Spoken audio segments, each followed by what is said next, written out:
रामो राजमनिः सदा विजयते रामं रमेशं भजे रामेणाभिहता निशाचरचमूः रामाय तस्मै नमः रामान्नास्ति परायणं परतरं रामस्य दासोऽस्म्यहं रामे चित्तलयः सदा भवतु मे भो राम मामुद्धर प्रपन्नपारिजाताय स्तोत्रवेत्रैकपाणये ज्ञानमुद्राय कृष्णाय गीतामृतदुहे नमः वसुदेवसुतं देवं कंसचाणूरमर्दनं देवकी परमानन्दं कृष्णं वन्दे जगद्गुरुम्।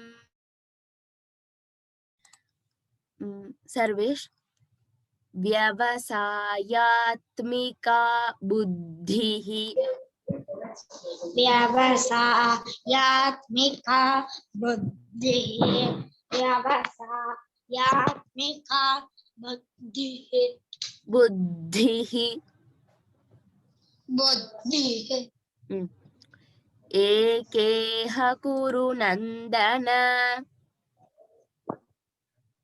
एकेह गुरुनन्दन एकेह गुरुनन्दन बहुशाखा ह्यनन्ताश्च बहुशाखा ह्यनन्ताश्च बहुशाखा ह्यनन्ताश्च बुद्धयो व्यवसायिनाम् बुद्धयो व्यवसायिनां बुद्धयो व्यवसायिनां सम्यक् श्लोक व्यवसायात्मिका बुद्धिः व्यवसायात्मिका बुद्धिः व्यवसायात्मिका बुद्धिः एकेह कुरु नन्दन एकेह कुरु नन्दन एकेह कुरु नन्दन बहुशाखा ह्यनन्ताश्च बहुशाखा ह्यनन्ताश्च बहुशाखा ह्यनन्ताश्च बुद्धयो व्यवसायिनाम् बुद्धयो व्यवसायिनां बुद्धयो व्यवसायिनां श्रीवास व्यवसायात्मिका बुद्धिः एकेह कुरु नन्दन व्यवसायात्मिका बुद्धिः एकेह कुरु नन्दन व्यवसायात्मिका बुद्धिः एकेह कुरु नन्दन बहुशाखा ह्यनन्ताश्च बुद्धयो व्यवसायिनाम् बहुशाखाह्यनन्ताश्च बुद्धयो व्यवसायिनां बहुशाखाह्यनन्ताश्च बुद्धयो व्यवसायिनां प्रमोद महोदय व्यवसायात्मिका बुद्धिः एकेह कुरु नन्दन बहुशाखा ह्यनन्ताश्च बुद्धयो व्यवसायिनाम्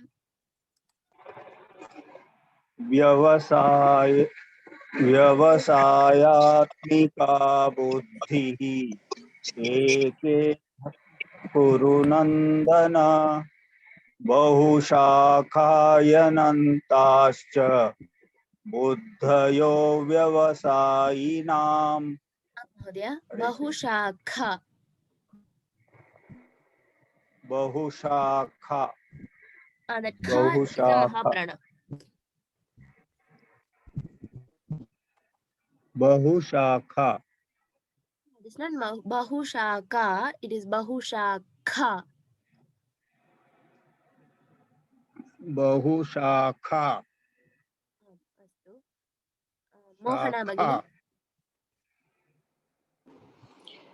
व्यवसायात्मिका बुद्धिः एकेह गुरुनन्दन बहुशाखा ह्यनन्दाश्च बुद्धयो व्यवसायिनाम् भगिनी बुद्धिः व्यवसायात्मिका बुद्धिः व्यवसायात्मिका बुद्धिः एकेह गुरुनन्दन कुरुनन्दन இல்ல कुरुनन्दन कुरुनन्दन सॉरी பரவாயில்ல बहुशाखा அதே ह्यनन्दाश्च மாதிரி खाவும் கொஞ்சம் அழுத்தணும் பகினி ஷாखा शाखा ओके बहुशाखा அப்புறம் ஃபோர்த் பாதம் சொல்லுங்க புத்தயோ விவசாயினா बुद्धयो बुद्धयो व्यवसायिनां விவசாயினா बुद्धयो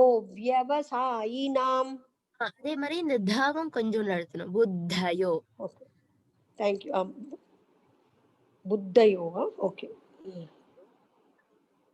वर्षा यामि माम यामि मां पुष्पितां वाचं पुष्पितां वाचं प्रवदन्त्य प्रवदन्त्य पश्चितः पश्चितः प्रवदन्त्य विपश्चितः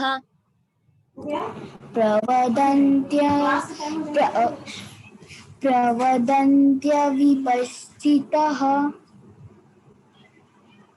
one more time प्रवदन्त्य विपश्चितः वेदवादरताः पार्थ वेदवादरताः पार्थ वेदवादरताः पार्थ नान्यदस्तीति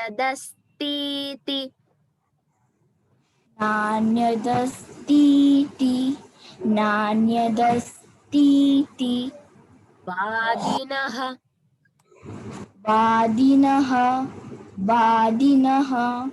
तमं शाश्वत यामि मां पुष्पितां वाचं यामि मां पुष्पितां वाचं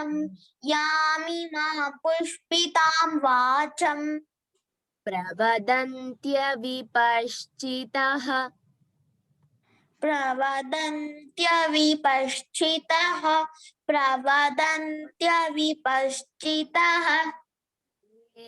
वेदवादरताः पार्थ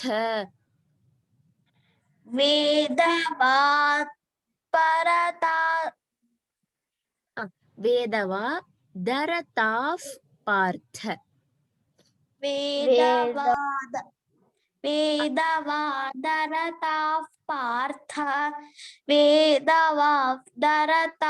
पार्थ नान्यदस्तीति वादिनः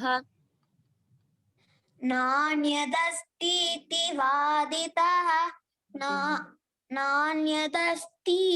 वादिनः उत्तमं प्रतिभा भगिनी यामि मां पुष्पितां वाचं प्रवदन्त्य विपश्चितः यामि मां पुष्पितां वाचं प्रवदन्त्य विपश्चितः यामि मां पुष्पितां वाचं प्रवदन्त्य विपश्चितः वेदवादरताः पार्थ नान्यदस्तीति वादिनः वेदवादरतः पार्थो नान्यदस्तीति वादिनः वेदवादरतः पार्थो नान्यदस्तीति वादिनः भगिनी दरताः Partha वेदवादरता Partha It is not Darata Partha, it is Darataf Partha. If sound has to come here. Try again. दरता Partha Bahu Samichinam. Ya Shri Uma Lakshmi Bhagini. Yamimam pushpitam vacham pravadantya vipaschitaha vedavadarataः partha nanyadastiti vadinaha. यामिमां पुष्पितां वाचं प्रवदन्त्य विपस्थितः यामिमां पुष्पितां Bhagini, second वाचं. line. Okay. Actually, I thought it was breaking, so I said I'll repeat it. वेदवादरथाः Partha नान्यादस्तीति वादिनः. Bhagini, can you recite the second line once again? Yeah. वेदवादरथाः Partha नान्यादस्तीति वा. So here, Nanyadastiti. नान्यदस्तीति वादिनः. Bahu Samichinam. Others, please don't unmute while other participant is reciting. If you have raised your hand, I will call you. Okay? Malati Bhagini. यामिमां पुष्पितां वाचं प्रवदन्त्य विपश्चितः वेदवादरताः पार्थ नान्यदस्तीति वादिनः. Uttamam Bhagini. Beena Raghavan Bhagini. Kamatmanaswargaparaha.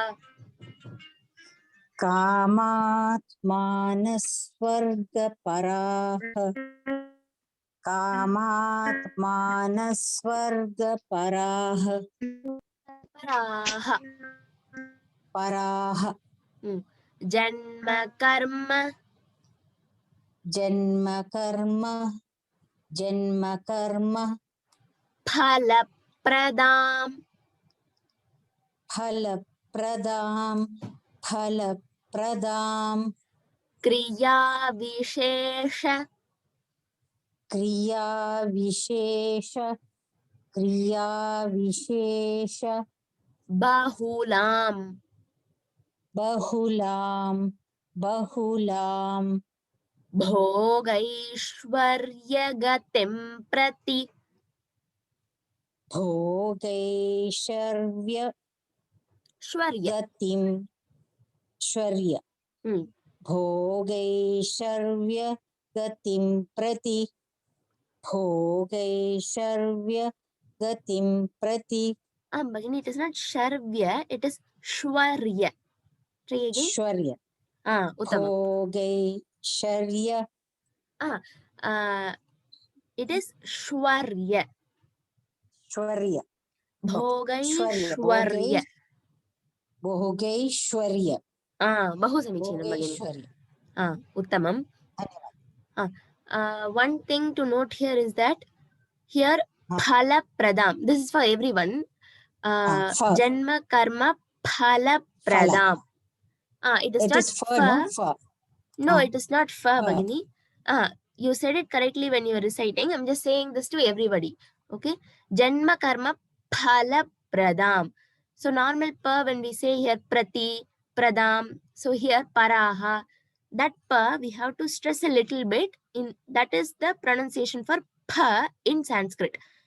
So it is Phala Pradam. Okay? Phala Pradam. Astu. Sirisha Bhagini. Kamatmanaswargaparaha. कामात्मानः स्वर्गपराः कामात्मानः स्वर्गपराः. Bhagini, it is Kamatmanaswargaparaha. Okay.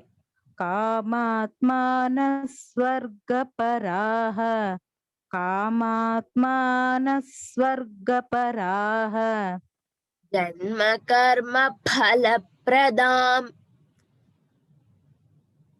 जन्म कर्म फलप्रदाम् जन्म कर्म फलप्रदाम् क्रिया विशेष बहुलाम् क्रिया विशेष बहुलाम् क्रिया विशेष बहुलाम्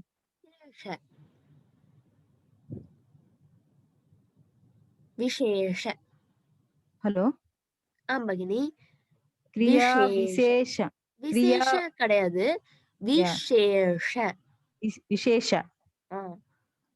उत्तमम् क्रिया विशेष भोगैश्वर्य क्रिया गतिं विशेष प्रति भोगैश्वर्य गतिं प्रति भोगैश्वर्य गतिं प्रति उत्तमम् मंगल भगिनी कामात्मानः स्वर्गपराः जन्म कर्म फलप्रदाम् मंगल भगिनी कामात्मानस् आम् आम् भगिनि कामात्मानः स्वर्गपराः जन्म कर्म फलप्रदाम् कामात्मानः स्वर्गपराः जन्म कर्म फलप्रदाम् how this pha has to be pronounced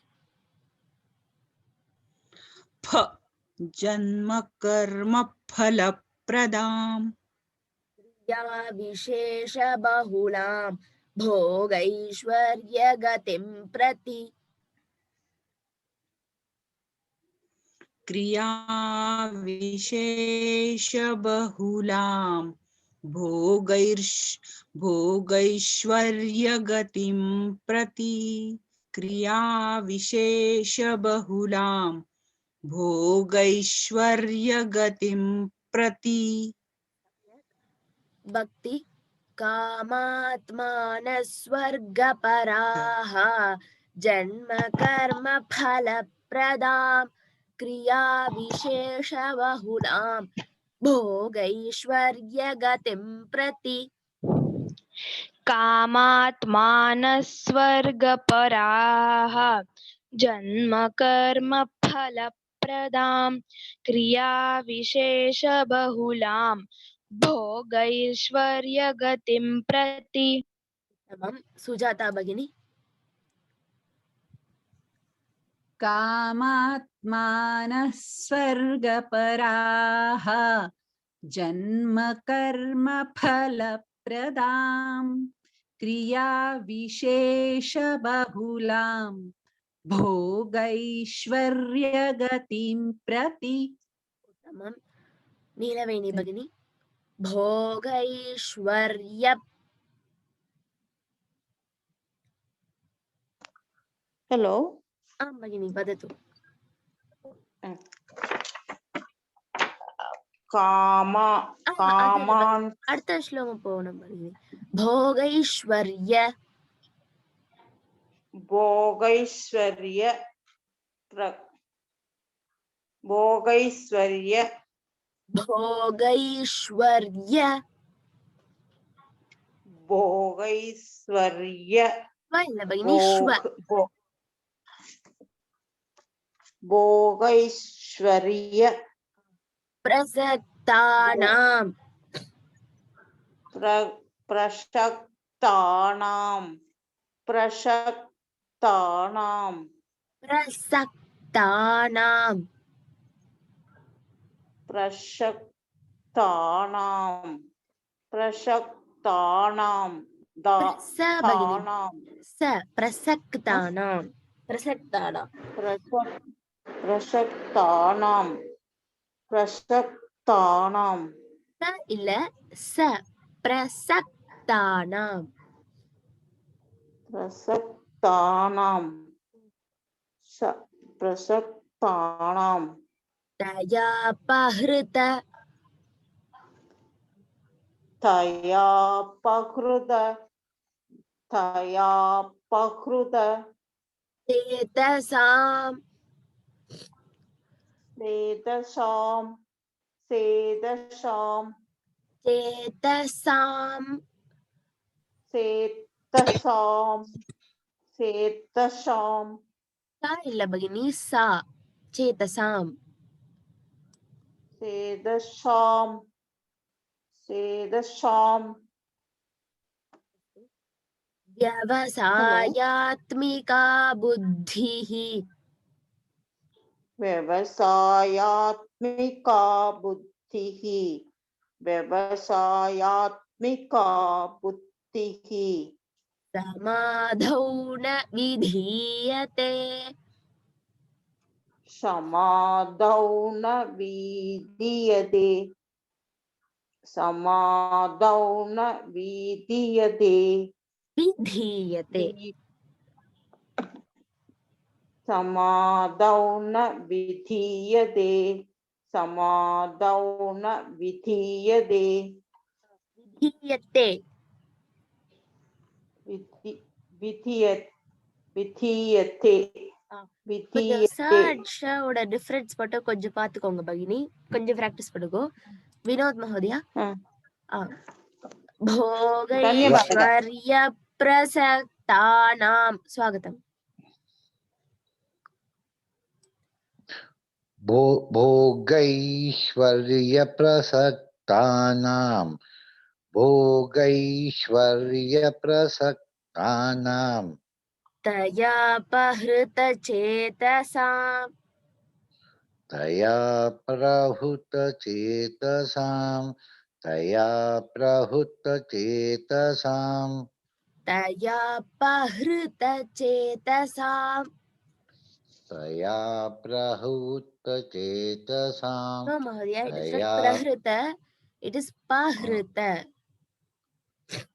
तया प्रहृत चेतसां तया प्रहृत चेतसां पहृत प्रहृत प्रहृत व्यवसायात्मिका बुद्धिः व्यवसायात्मिका बुद्धिः व्यवसायात्मिका बुद्धिः समाधौ न विधीयते समाधौ न विधीयते समाधौ न विधीयते धन्यवाद महोदय स्वागतम् भोगैश्वर्य प्रसक्तानां तयापहृत चेतसां भोगैश्वर्य प्रसक्तानां तयापहृत चेतसां भोगैश्वर्य प्रसक्तानां तयापहृत चेतसां व्यवसायात्मिका बुद्धिः समाधौ न विधीयते व्यवसायात्मिका बुद्धिः समाधौ न विधीयते व्यवसायात्मिका बुद्धिः समाधौ न विधीयते व्यवसायात्मिका बुद्धिः बुद्धिः उत्तमम् रमादेवी भगिनी भोगैश्वर्य प्रसक्तानां तयापहृत चेतसां व्यवसायात्मिका बुद्धिः समाधौ न विधीयते क्षम्यताम् भोगैश्वर्य प्रसक्तानां तयापहृत चेतसां व्यवसायात्मिका बुद्धिः समाधौ न विधीयते बहु समीचीनं भगिनी नीति भगिनी स्वागतम् नमो नमः नमो नमः भोगैश्वर्य प्रसक्तानां दयापहृतचेतसां व्यवसायात्मिका बुद्धिः समाधौ न विधीयते। उत्तमं। हेमलता धन्यवाद। भगिनी। आम्। त्रैगुण्यविषया वेदाः त्रैगुण्यविषया वेदाः त्रैगुण्यविषया वेदाः निस्त्रैगुण्यो भवार्जुन निस्त्रैगुण्यो भवार्जुन निस्त्रैगुण्यो भवार्जुन गुण्यो गुण्यो say that again भगिनी निस्त्रैगुण्यो भवार्जुन निस्त्रैगुण्यो भवार्जुन it is not gudayo, it is gunyo. गुणयो Not full Nis- भगिनी gunyo. गुण्यो निस्त्रैगुण्यो भवार्जुन निर्द्वन्द्वो निर्द्वन्द्वो निर्द्वन्द्वो sorry भगिनी वदतु निर्द्वन्द्वो नित्यसत्त्वस्थः नित्यसत्त्वस्थः नित्यसत्त्वस्थः योगक्षेम निर्योगक्षेम निर्योगक्षेम योगक्षेम निर्योगक्षेम क्षेम क्षेम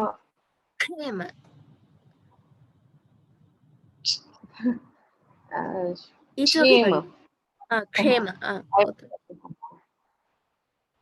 आत्मवान् आत्मवान् आत्मवान् सम्यक् सीतारामन् महोदय त्रैगुण्यविषया वेदाः निस्त्रैगुण्यो भवार्जुन त्रैगुण्यविषया वेदाः निस्त्रैगुण्यो भवार्जुन त्रैगुण्यविषया वेदाः निस्त्रैगुण्यो भवार्जुन द्वन्द्वो नित्यसत्त्वस्थः निर्योगक्षेम आत्मवान् निर्द्वन्द्वो नित्यसत्त्वस्थः निर्योगक्षेम आत्मवान् निर्द्वन्द्वो नित्यसत्त्वस्थः निर्योगक्षेम